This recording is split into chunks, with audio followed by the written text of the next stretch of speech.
Hai, Assalamualaikum. So, hari ni kita masuk siri kedua untuk topik kecerunan dan luas di bawah graf. Okey, pertama kita ingat balik kita ada dua jenis graf, iaitu graf jarak dan juga graf laju, ya. Dan juga graf laju. Dan ingat balik kaedah sotong di mana saya menggunakan cerita sotong lah, kepala, leher dan jari, dan kita akan apply kisah sotong ni untuk soalan graf. Okey, so kita tengok untuk graf jarak masa. Soalan graf jarak masa. Okey, soalan pertama. Rajah 1 menunjukkan graf jarak masa pergerakan sebuah lori dari bandar P ke bandar Q dalam tempoh 4 jam. Okey anak-anak, saya dah cakap. Pertama sekali kita kena tengok graf apa. So kita ada graf jarak dalam unit kilometer dan graf masa dalam unit jam. Okey.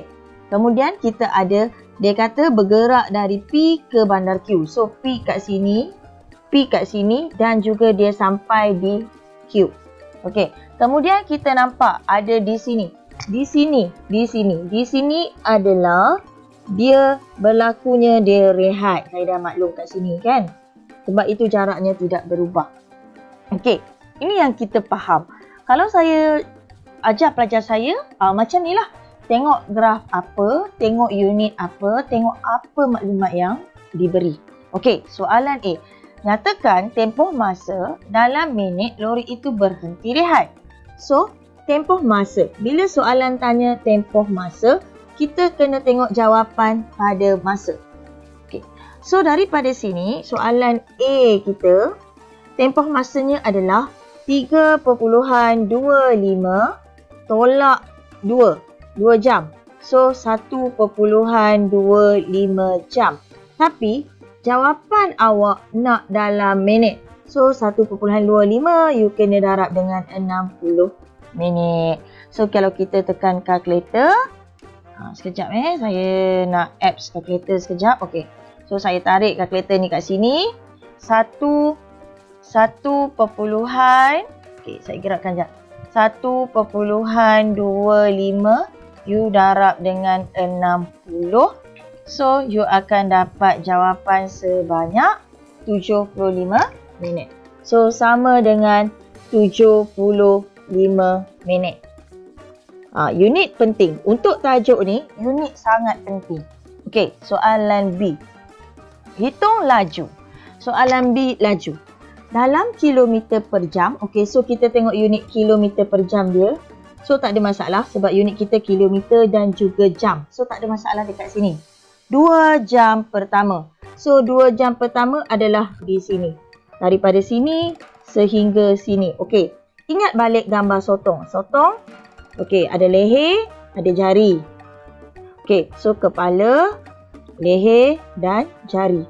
Graf ini kalau dia turun ke bawah, dia akan guna formula A, area. Kalau dia naik ke atas, dia akan menggunakan formula K, kecerunan. 3K. Ini yang kita ingat. Okey, sekarang kita punya graf adalah graf jarak. So graf jarak. Kita soalan nak laju.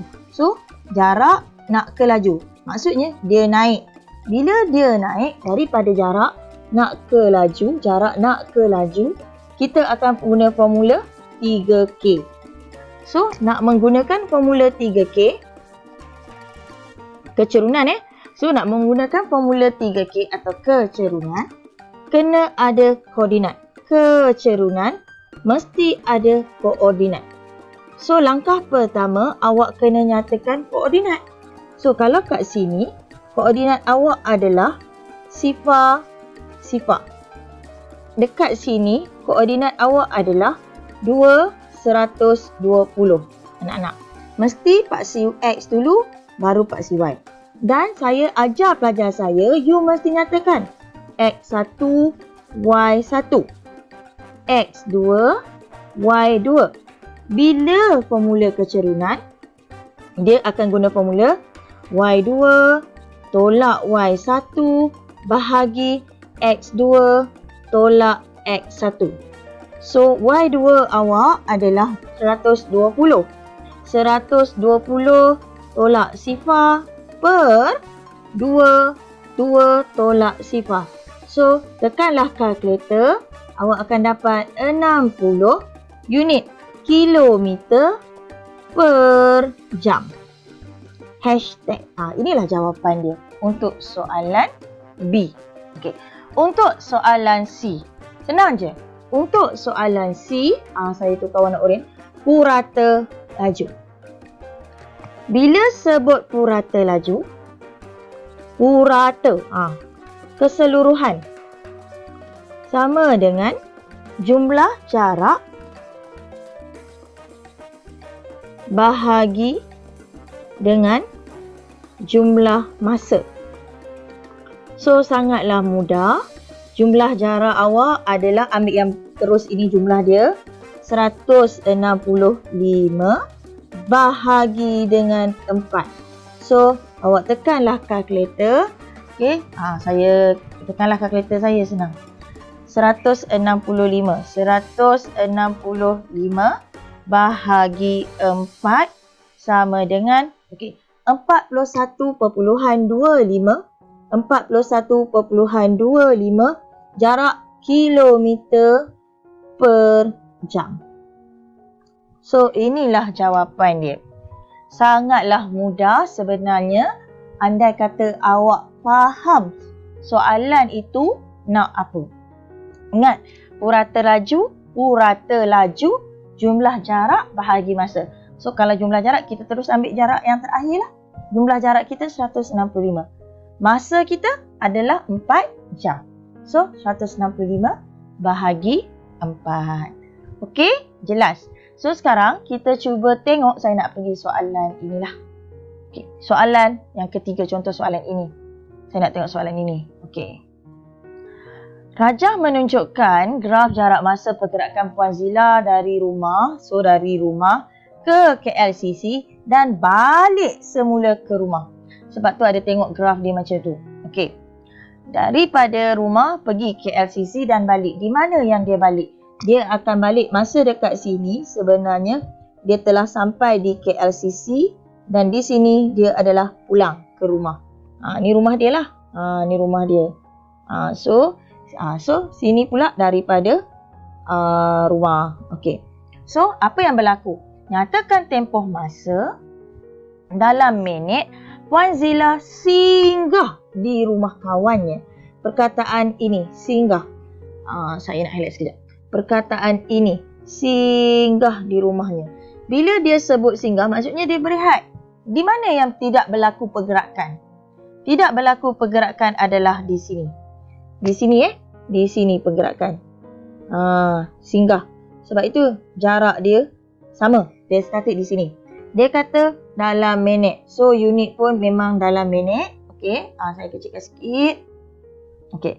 Dia kata unit pun dalam minit, tak ada masalah. So dia singgah di sini. So untuk soalan A, dia kata tempoh masa. So 15 tolak 9, you dapat 6 minit. Itu untuk soalan A. Untuk soalan B, hitung laju. Okey, laju. Okey. Dalam meter per minit untuk tempoh ayat ini. 9 minit pertama. Bila sebut 9 minit pertama, kita tengok pada 9 minit yang pertama sinilah. Okey. Ingat balik sotong. Okey, ini adalah bentuk sotong, kepala, jari. Okey. So, kepala, leher dan jari. Graf. Jarak nak pergi ke laju. So, dia naik. Kena guna formula 3K. Kecerunan. So, bila nak sebut kecerunan, mesti ada koordinat X dan Y. So, ini koordinat yang pertama, sifar-sifar. Koordinat yang kedua adalah 9,540. So, saya kata senaraikan X1, Y1. X2, Y2. Jangan tertukar ya. So, formula dia adalah Y2 tolak Y1 per X2 tolak X1.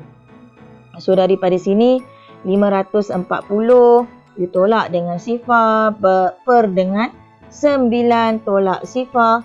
So, you tekan kalkulator, you akan dapat 60 meter per minit. Per minit. Okey. So, selesailah soalan B. Okey. Soalan C. Kita tengok soalan C. Jika diberi purata laju. Diberi purata laju untuk tempoh 32 minit pertama. Ialah 75 per minit. Okey, hitung nilai V. Jadi, macam mana kita nak buat? Okey, apa yang perlu nak buat adalah kita tengok 32 minit pertama kat mana. Saya tukar sikit, okey. 32 minit pertama. Bila ayat pertama, awak kena tengok daripada mula sifar sampai dekat 32. So, sampai di sini. So, nilai V-nya adalah sini. Kan saya dah maklum, purata laju, formula dia sama dengan jumlah jarak bahagi jumlah masa. Sangat mudah. So, 75 ni adalah purata laju. So, 75 duduk dekat sini. Jumlah jarak kita ambil terus yang paling tinggi adalah V. Per dengan masa U adalah 32. So, nak cari V. So, terus darab bersilang. 75 darab 32. So, saya on kalkulator. 75 darab 32. Dapat berapa? 2,400. So, nilai VU adalah 2,400. Mudah kan? Soalan C. Soalan C mudah. Soalan D pun tak ada masalah. Purata laju keseluruhan. Okey. Jadi, jarak pergi dia kat sini V tadi kita dapat 2,400. Maksudnya dia pergi 2,400. Jadi, kalau dia balik, akan jadi 4,800 pergi dan balik. So, 4,800. Sorry, 48,000 lah pula saya tulis. 4,800 bahagi dengan berapa minit? Bahagi dengan 40 minit. So, kita akan dapat jawapan 120. Okay, ni potonglah kosong-kosong. 120 meter per minit. So, inilah jawapan dia. Sangatlah mudah ya anak-anak. Dan ingat konsep ini. Kalau kata tak ingat nak guna formula apa, ingat konsep sotong. You lukislah tepi tu. Tak ada masalah. Kemudian ingat formula 3K. Ingat formula bila nak buat kecerunan. Mesti ada koordinat. Okey. Jangan salah tulis koordinat. Yang penting you tulis satu per satu. Okey. So itu saja untuk soalan graf, jarak dan masa. Okey, sekarang next saya akan masuk laju dan masa. Okey, kita sambung next episode. Bye.